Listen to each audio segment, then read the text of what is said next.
Hello students, आज हम आपकी झिलमिल की बुक का पाठ 7 मेरी गुजरात यात्रा पढ़ेंगे। गुजरात भारत में एक राज्य है।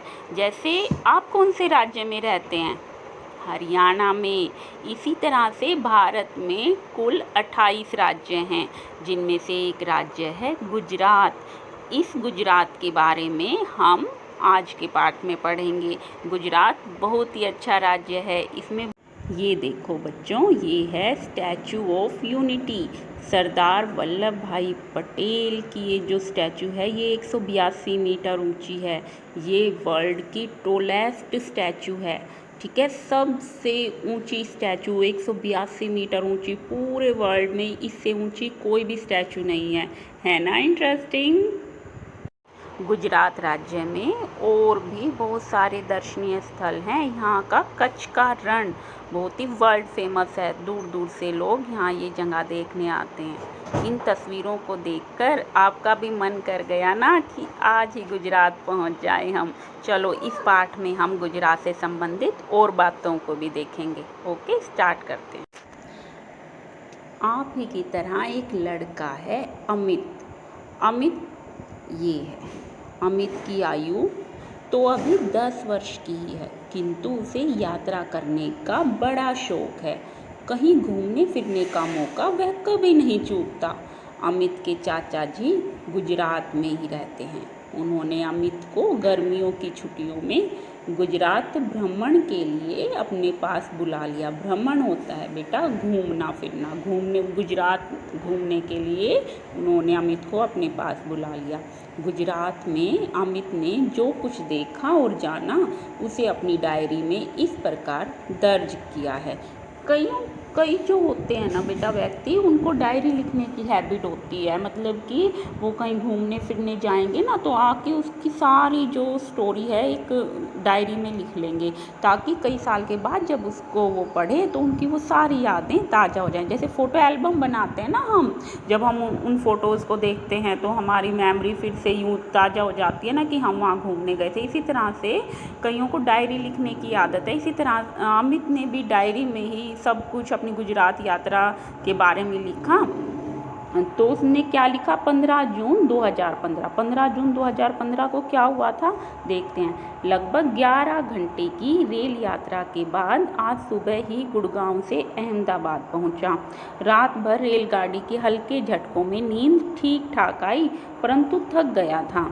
दिन भर आराम करता रहा और शाम होते ही चाचा जी के साथ घूमने निकल पड़ा। ये अमित के चाचा जी हैं।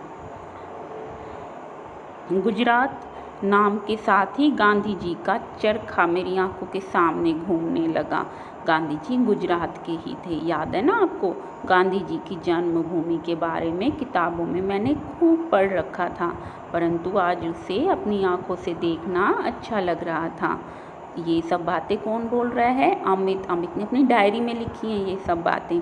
साबरमती आश्रम में पहुंचा तो वही भजन सुनने को मिला जिसे मैंने अपने विद्यालय के मंच पर बहुत बार गाया है।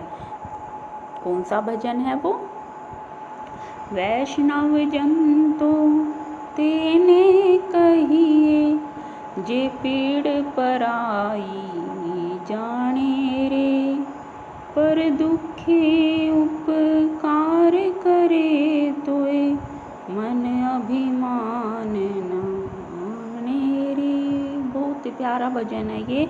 गांधी जी भी ये भजन बहुत सुनते थे। इसमें क्या कह रखा है कि वैष्णव जन मतलब कि वैष्णव मतलब विष्णु भगवान का जन, उनके इंसान, भगवान के इंसान हम उन्हें ही मानेंगे। अच्छे इंसान जो दूसरों की पीड़ दुख दर्द को जाने, ठीक है। पर दुखे उपकार करे, मतलब कि ऐसा इंसान जो दूसरों पर उपकार करता है, उसके दुख के समय में उसका साथ देता है और उसके मन में कोई अभिमान भी नहीं आता, वही भगवान का सच्चा बच्चा है। वही जो इंसान है वो अच्छा इंसान है।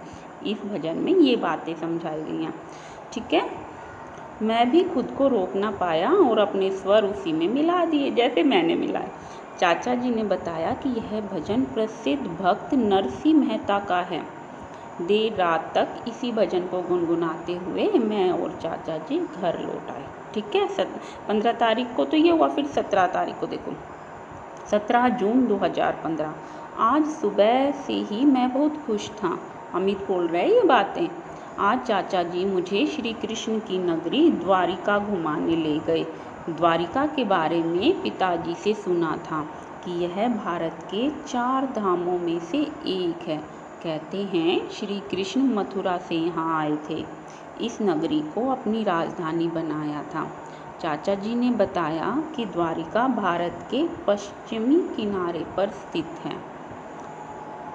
द्वारिका भारत के पश्चिमी किनारे पर स्थित है। इस सुंदर नगरी को देखकर मन रोमांचित हो उठा। रोमांचित मतलब खुशी से भर उठा। यही सुदामा अपने मित्र श्री कृष्ण से मिलने आए थे। देर रात तक मैं और चाचा जी गरबा नृत्य करते रहे। गरबा आपने टीवी में भी देखा होगा। गरबा कैसे खेला जाता है, 2 डंडी भी लेते हैं इसमें और ऐसे बजाते उनको खेलते हैं ना गरबा। ये गुजरात का फेमस जो लोक नृत्य है। स्त्री और पुरुष सुंदर गुजराती पोशाक पहने बड़ा सा गोला बनाकर नाच रहे थे। इस फोटो में भी दिखा रखा है ना। मैंने भी उसी समूह में कदम ताल मिलाकर खूब नृत्य किया। नृत्य मतलब होता है डांस। गुजराती पकवान खाकर सारी थकान दूर हो गई। वाह भाई वाह। फिर आ गई जी 19 तारीख, 19 जून 2015। देखो अमित ने अपनी जो डायरी लिख रखी है उसमें डेट भी मेंशन कर रखी है उसने, है ना, कि किस तारीख को उसने क्या किया। गुजरात से अब घर लौट रहा हूँ। मैंने साबरमती आश्रम, द्वारिका के अलावा सोमनाथ का मंदिर और पालीताना की यात्रा भी की। पालीताना जैनियों का प्रसिद्ध तीर्थ है। सोमनाथ शिवजी का बहुत बड़ा मंदिर है। यहाँ बिताए गए दिनों की याद अपने साथ लेकर जा रहा हूँ। गुजरात के लोगों की वेशभूषा मुझे बहुत अच्छी लगी। पुरुष धोती पहनते हैं, सिर पर साफा या पगड़ी बांधते हैं। स्त्रियां अधिकतर कामदार लहंगे और ओढ़नी पहनती हैं। मैंने भी छोटी बहन के लिए पीले रंग का गुजराती लहंगा खरीदा है। उसे पीला रंग बहुत पसंद है। मुझे यहाँ के पकवान ढोकला, खांडवी, फाफड़ा, श्रीखंड, गुजराती कढ़ी आदि बहुत अच्छे लगे। मुझे गुजरात में सबसे अच्छा यह लगा कि यहाँ सब लोग मिलजुल कर रहते हैं। वाह, देखो बहुत अच्छी बात उसने बताई ना कि गुजरात उसको मेनली क्यों पसंद आया, क्योंकि यहाँ पर सब मिलजुल कर रहते हैं। ये सब देखकर मुझे गुजराती कवि की ये पंक्तियाँ याद आ गई। हिंदू मुसलमान पारसियों अहिया तीर्थ सागर, प्रभु छे एक, पिता छे एक, माता छे एक। ये गुजराती में ये लाइनें लिखी गई हैं। इसमें यूँ लिख रखा है बेटा कि हिंदू मुसलमान ईसाई सब एक हैं। सबका जो ये सब जो जगह है ये उनके लिए तीर्थ के समान है, क्योंकि सब क्या है, प्रभु भी एक है। मतलब कि हम कोई अलग अलग नहीं हैं। हमारा भगवान एक है, हमारी भूमि एक है जिस धरती पर हम रहते हैं। ऐसा तो नहीं है कि हिंदुओं के लिए कुछ अलग प्लेनेट बना हुआ है धरती का, नहीं। हिंदू मुसलमान सब के लिए एक ही भगवान है, एक ही भूमि है, एक ही पिता है और एक ही माता। पिता माता यहाँ किसे कहा गया है? भगवान को। ठीक है, कि हम सब ना एक ही उस ईश्वर की संतान हैं और हम सबको मिलकर रहना चाहिए।